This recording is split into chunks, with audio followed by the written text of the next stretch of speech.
کافروں کا عذاب بھی بیان کر دیا قرآن نے، فرمایا وَلِلْكَافِرِينَ عَذَابٌ أَلِيمٌ، اور کافروں کے لیے دردناک عذاب ہے۔ اچھا، اس سے پہلے بڑی خوبصورت بات ہوئی، کیا فرمایا؟ وَقُولُوا انظُرْنَا وَاسْمَعُوا، فرمایا پہلے ہی بغور سنو نا، میرے حبیب کو بار بار ریپیٹ کیوں کرنا پڑے؟ آئے ہائے، آپ پیار دیکھ رہے ہیں، محبت دیکھ رہے ہیں، پہلے تو بتایا کہ لفظ کون سا یوز کرنا ہے، انظرنا یوز کرنا ہے، راعنا نہیں کرنا، مگر یہ بھی کہا کہ پہلے ہی غور سے سن لو نا۔ پتہ نہیں کون بات کر رہے ہیں، کن کا خطاب ہو رہا ہے، فوکس ہو کر بار بار میرے حبیب کو ریپیٹ نہ کرنا پڑے۔ آئے ہائے، شاید آپ اس کو فیل کریں، اور رب عز و جل نے اپنے حبیب سے کس خوبصورت انداز میں پیار کا اظہار فرمایا کہ میرے نبی کو بار بار ریپیٹ نہ کرنا پڑے، پہلے ہی غور سے سن لو۔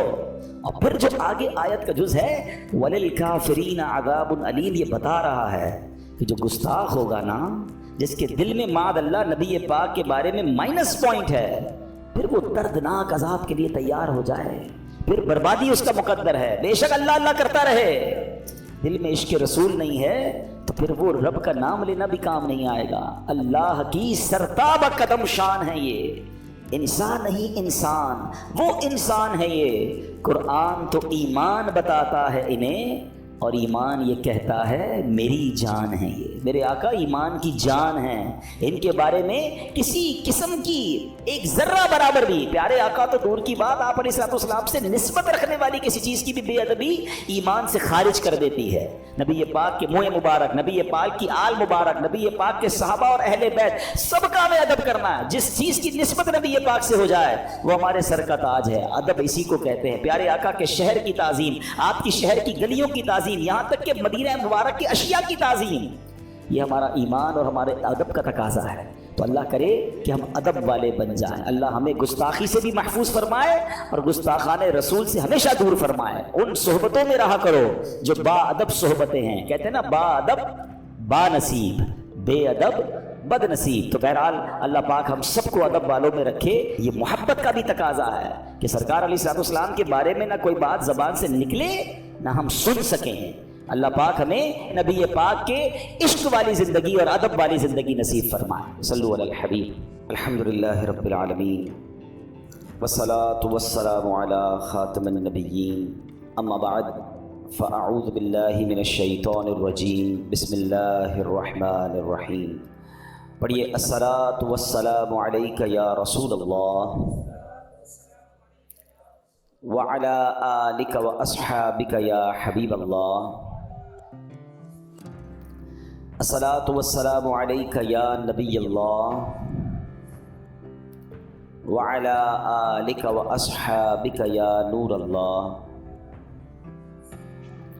سرکار دو عالم صلی اللہ تعالیٰ علیہ وسلم کا فرمان عالی شان ہے، جس کا مضمون ہے جو کوئی شخص جمعہ کے دن 200 بار درود پاک پڑھے اس کے 200 برس کے گناہ معاف کر دیے جاتے ہیں۔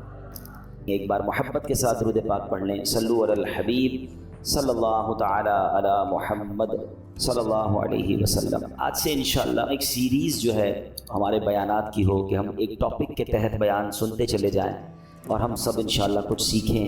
ہم انشاءاللہ قرآن سے ہی کچھ سیکھنے کی کوشش کریں گے اور انشاءاللہ اس کی برکتیں حاصل کریں گے۔ قرآن کریم فرقان حمید کی تو کیا شان ہے، انشاءاللہ آج کچھ قرآن پاک کی جو تاثیر ہے، انشاءاللہ اس پروگرام میں ہم قرآن پاک کی ان آیتوں کے بارے میں بھی جانیں گے جس میں رب عز و جل نے ایمان والوں سے ڈائریکٹلی بات کی ہے۔ آپ کو پتہ ہے قرآن میں more than 6600 آیات ہیں، مگر 89 آیتیں وہ ہیں اپروکسیمیٹلی جس میں اللہ کریم نے ہم سب سے براہ راست بات کی ہے۔ یا ایھا الذین آمنو کہہ کر، اے ایمان والو کہہ کر، اللہ نے مجھ سے اور آپ سے کیا بات کی ہے کم از کم وہ تو ہم جان لیں۔ تو انشاءاللہ قرآن کی باتیں ہمارا جو ٹاپک ہوگا اس میں ہم یہ آیتیں بھی کور کریں گے۔ تقریباً قرآن پاک میں 100 کے قریب واقعات ہیں، اسٹوریز آف قرآن ہیں، ہم انشاءاللہ وہ بھی گریجولی کور کریں گے۔ ویسے میں مشورہ دوں گا، یہ بیان تو ظاہر ہے کہ اللہ نے چاہا مہینوں چلتے رہیں گے اور اس میں جا کے چیزیں جا کے کور ہوں گی، لیکن اگر آپ واقعی قرآن کے ایسنس کو لینا چاہتے ہیں تو ان 2 چیزوں کو پڑھ لیں۔ 89 قرآن کی آیتیں جس میں اللہ نے ڈائریکٹلی مجھ سے اور آپ سے بات کی ہے، اور قرآن کے 100 واقعات۔ اچھا، ان دونوں کو الحمدللہ علماء کرام نے ہمارے لیے آسان کر کے قرآن سے ایکسٹریکٹ کر کے الگ کتابیں دے دی۔ ایک کتاب کا نام ہے اے ایمان والو، یہ کتاب بھی آپ دعوت اسلامی .net سے فری ڈاؤن لوڈ کر سکتے ہیں، اور ایک کتاب کا نام ہے عجائب القرآن غرائب القرآن، یہ قرآن کے واقعات ہیں۔ یہ دونوں کتابیں بہت بڑی نہیں ہیں، اگر آپ روز آدھا گھنٹہ دے دیں تو ایک آیت پڑھ لیں، ایک واقعہ پڑھ لیں، آپ انجوائے بھی کر رہے ہوں گے، قرآن انڈرسٹینڈ بھی کر رہے ہوں گے، قرآن کا میسج ڈائریکٹلی لے رہے ہوں گے۔ ہم نے آپ کی آسانی کے لیے الحمدللہ یہ دونوں پروگرام، یہ دونوں چیزیں یوٹیوب پر بھی بیان کر کے ہم نے ڈال دی ہیں۔ اگر اس کو وہاں سرچ کرنا ہے تو ایک پروگرام مدنی چینل پر ہوا تھا جس کا نام ہے ایک قصہ ہے قرآن سے، جس میں قرآن کے واقعات ہیں۔ اگر آپ سرچ کریں گے تو آپ کو قرآن کے